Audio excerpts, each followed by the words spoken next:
When I read the beginning of the gospel, how this Canaanite woman kept calling and going after Jesus, it made me go back to think about when our family had the flower shop. And out of 30 years, I was home for 29 years for Mother's Day. Even after I was ordained, I would take that week off, so I'd be home with my mom for Mother's Day. But really, my sister said, "You're here to work."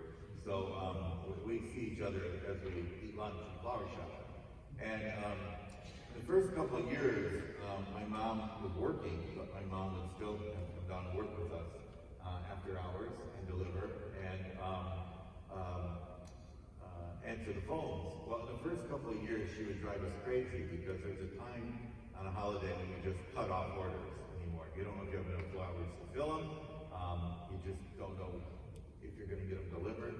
And so somebody would call at 3 o'clock on Saturday when we're starting to clean up and thinking, okay, we're out of flowers, we're out of this. And she'd say, "It's just one more mother, she needs flowers, you got to take this one to her." And my sister would say, "Fine, we'll make it, you take it on your way home tonight." So after about 10 years, my mother became very hard and said, "You didn't plan for 2 weeks to send your mother flowers? Why are you calling at the last minute? What are you thinking? Is this order for next year?" Kind of amazing how you can become hardened after a while.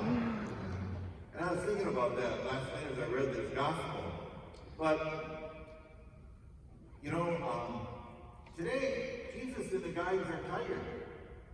They're tired. We continue to follow the Gospels, what's going on. The feeding of the multitudes, on the sea, where they've been. They're tired. And they need to rest. And all of a sudden, here comes this Canaanite woman, this foreigner. She would have been a foreigner. And it wouldn't have been appropriate for women to come after and address men the way she was hollering after Jesus. And it's very much out of character. Not what societal norms would have been at that time. And she's hollering after him, and they said, "Send her away.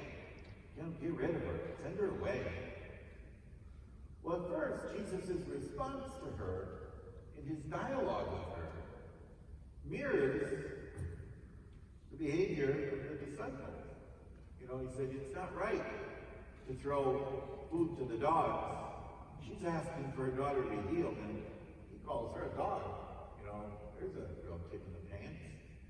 And she says back to him that even the dogs get the scraps. "You must have a little something for me, Lord.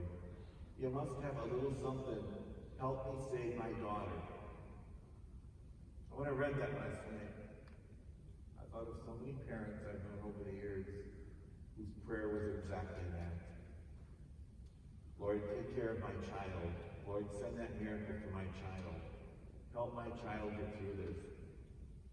How many parents have been exactly where that Syrophoenician woman has been, begging and pleading with the Lord for healing, for comfort. And Jesus, in this act here again, as he does many times, breaks down barriers. Breaks down the barriers. And, she was a foreigner. But he showed his disciples that God's love and God's blessing was for all people. All people matter in the eyes of God. They were looking at her as a foreigner and judging her. And here Jesus says, "Oh, your faith, a woman of great faith, your faith has saved you. Your faith has healed your daughter." When the lepers came at Jesus, other people ran away. He didn't. When the people who were possessed in the tombs came running at Jesus, others ran away, were afraid to go down those roads. He didn't. He wasn't afraid of them. They were foreigners. When the temple officials came to him, who were for the people persecuting him and putting his ministry down, he didn't back away. But he showed that God's love is open to all people, without judgment. Without judgment, but to see the good in all. To see that good in all, and to bring that to all people. Not to judge, but to bring that love. Jesus shows us that over and over again in the gospel. That's what he teaches us again today.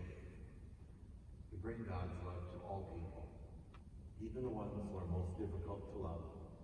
Maybe the only way we can bring God's love to them is to pray for them.